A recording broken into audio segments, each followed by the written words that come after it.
keep this cut and dry. We're gonna just do a single face. Let's center it. Okay, so this one, we're gonna talk about baking normals and then using texture alphas. First thing I want to do is duplicate this. Shift D to duplicate, and then I just press the escape key to keep it in this original, in the same spot as whatever I duplicated. I'm gonna split these to low poly and high poly, and we are going to hide the low poly. We're gonna hide the high poly, select low poly, use tab to shift into edit mode, press W to bring out the special tools. I'm gonna go to subdivide, and we're gonna crank it up to about there. I'd say that's good. We'll say 8. It's gonna vary depending on what you do, but for this tutorial we're gonna be using 8. Use tab. Pretty much done with the low poly. I am going to just check the UVs, create a new window, go to the UV editor type, just to verify. We're going to take this UV, and then we're just going to make it bigger. Take it, S to scale it, put it right in the middle. Yeah. That's not exactly in the middle, but that's fine. We'll put it right there. Okay. So the UV is good. We're going to go to UV image editor. I'm going to create a new one. It's going to be called UV. The default is going to be 1024, but depending on the size of your model, you may want a higher resolution or more or less resolution. The rule of thumb is the more detailed your model, the higher resolution you're going to use. Okay, so I'm done with the low poly model. I'm going to reveal the high poly model. I'm going to kind of put that aside. We're going to shift to sculpt mode, press N, go to the tools tab, and check dynatopology. We don't really care about the UV being preserved because we're not going to unwrap. We're just here for the detail. So you're just gonna enable it. You can also use Control D for that. I'm gonna bring mine down to 8.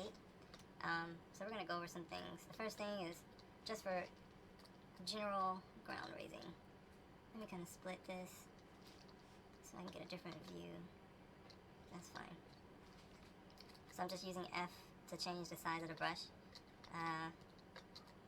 And then from there, can I change this? How do I, hang on. There it is. I don't think it's this. It's one of these. I can't remember.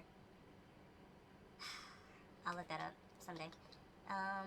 So what I'm going to do now is bring up an alpha texture. So first I'm going to go over to my textures, my texture properties. I'm going to add a new brush. It's going to be an image file. I'm going to open it. I'm going to go to my personal collection and then just use a hexagon. So that's what I'm going to use. So that's a texture. Now Blender has that stored as a texture. Go back to sculpting mode, switch to texture tab, and it should pop up under here. So that's going to be our alpha. And then just control, when you press F to change the size of the brush, you can see your texture popping up. And then with the dynatopology being turned on, it should be pretty smooth. Yeah, but we're going to turn off that. Oops. So we're going to just pump that up. Yeah, this is just for examples. Just a little bit. We're gonna turn on smooth shading so it doesn't look as pixelated and interpolated, I guess, I think. Yeah, so we're just adding these details. And then I'm gonna go to one of my favorites. It's the scrape, but I'm going to hold down the control as I mark. Yeah, just to make it peak. So yeah, just hang tight. Let me just knock this out. Okay. Alright, so that looks pretty good. Okay. So yeah, for the purpose of this tutorial, we're done. I'm gonna turn this one back on. So for this one, since we're dealing with a single flat surface, it'll be easy to snap them. So I'm gonna select my low poly, shift into edit mode. I'm gonna use B to box select the innermost, hang on, let me just put my phone. Okay. Innermost vertices. I'm going to turn on the snap, change the settings to face, and protect individual elements. You're going to be using that a lot. And then I'm just going to press G, and it'll automatically bring them up. G and then enter. You don't really need to move them around. So for this one, yeah, I mean that looks okay. We'll go ahead and subdivide the inner ones one last time, just to make me feel better. Okay, so that's the best. That's the best that we can do with the vertices that we have, which is fine. And then we're gonna go hide the high poly. I want to turn on smooth shading, so go to the object button and turn it on for there. You can set up a short key for all these if you want to. So this is the low poly version. What I want to do now is let me just double check my UVs. Close that out. Whoa. UV editor. Okay, that's fine. Load that back up. Okay, so that's what it's gonna look like. I'm gonna select the high poly model, and then I'm gonna shift and then select the low poly model. Go over, make sure I have to be in cycles for this in order to bake. As far as I know, you can't bake in Eevee. So go to cycles, go down to the bake. I'm only doing normals. I'm gonna do selected to active.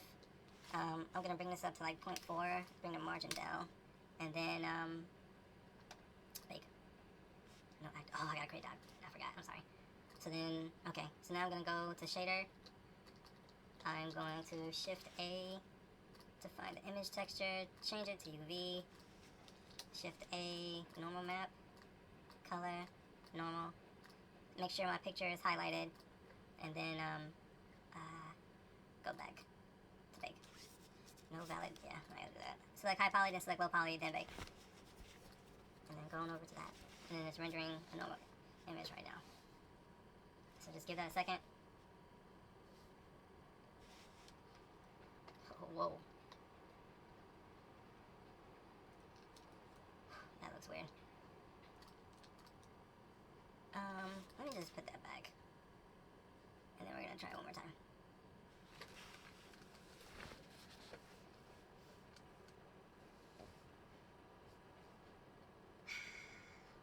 What's going on?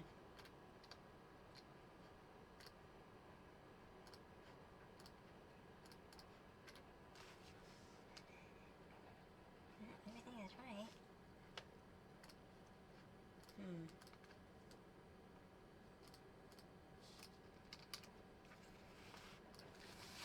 You just gotta play with the settings.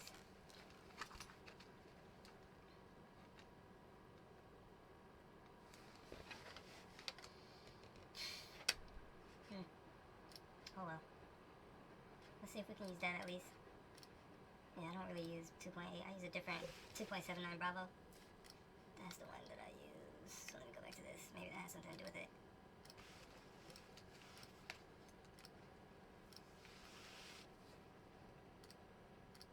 Yeah, that was pretty easy.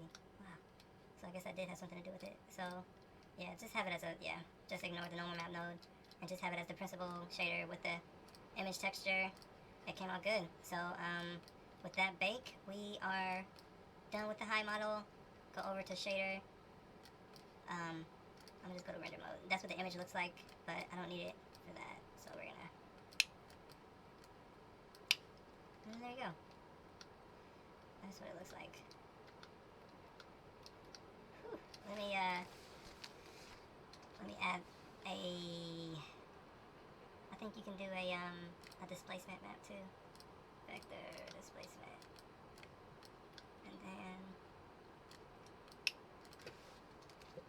just to be sure. What's it called? I'm gonna add.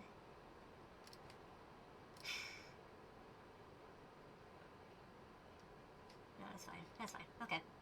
So yeah, that's pretty much it. It doesn't, yeah, from afar it looks good, but when you zoom in,